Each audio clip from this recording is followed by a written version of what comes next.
Apple Incorporation is an American multinational corporation headquartered in Cupertino, California. Coming to the introduction, Apple was founded by Mr. Steve Jobs, Mr. Steve Wozniak, and Mr. Ron Arvin on April 1st, 1976.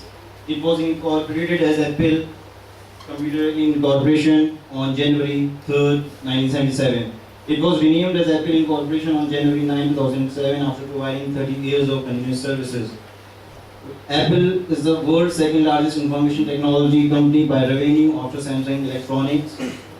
On November 25, 2014, Apple became the first US company to be valued at over $700 billion.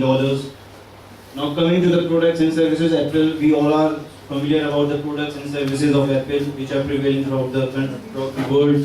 If we talk about the products are Mac, iPod, iPhone, iPad mini, Apple TV, Watch, iOS. When it comes to services, there are so many services which are being provided by Apple at the current point of time, like Apple Store Online, Mac App Store, iOS App Store, iTunes, iBooks, iCloud. Now I will call Mr. Zuhair Abbas to continue the presentation. With the help of this chart, we can see that the revenue of the Apple company, according to their region, Americans share 35.69%, dominating by Americans, 35.69%, followed by Europe 22.39%, then 16.33% with China and Japan 8.20%, and Asia Pacific 5.66%, and the rest, and it's growing, increasing day by day. Here we can see that Apple is generating revenue by its products.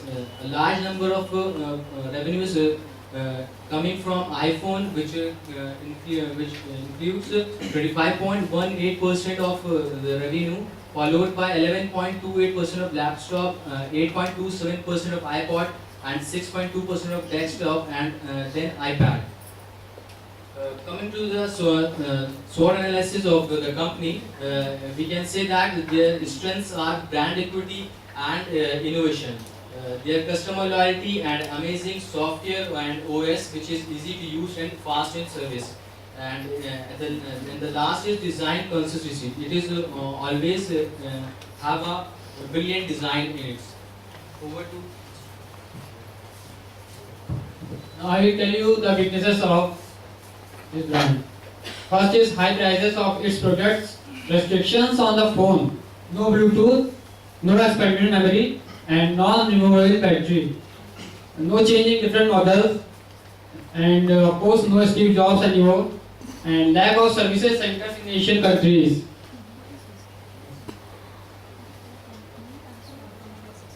And the next is opportunities. Large number of prospective customers, continued technological advancement, high demand on smartphones nowadays, geographical expansions, and earning high profits through its accessories. Now I call you Abhishek. Thank you, sir.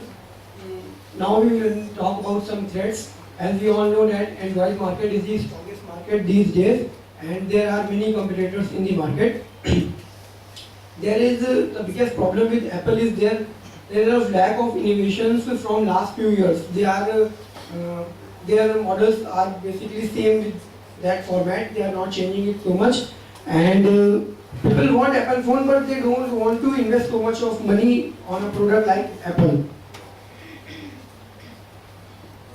And from this pie chart, it is very clear that Apple is leading in the world market with 20%, Samsung 18%, Nokia 16%, and others like BlackBerry, HTC, and Motorola with 13, 11, and 4% respectively, and others having 18%. And now Ali will explain something more. Now we all know that Steve Jobs has left us, and we all know that Steve Jobs' brilliance, passion, and energy were the sources of countless innovations throughout the country, and that were enriching and improving all of our lives. The world is immensely better because of Steve. Thank you so much.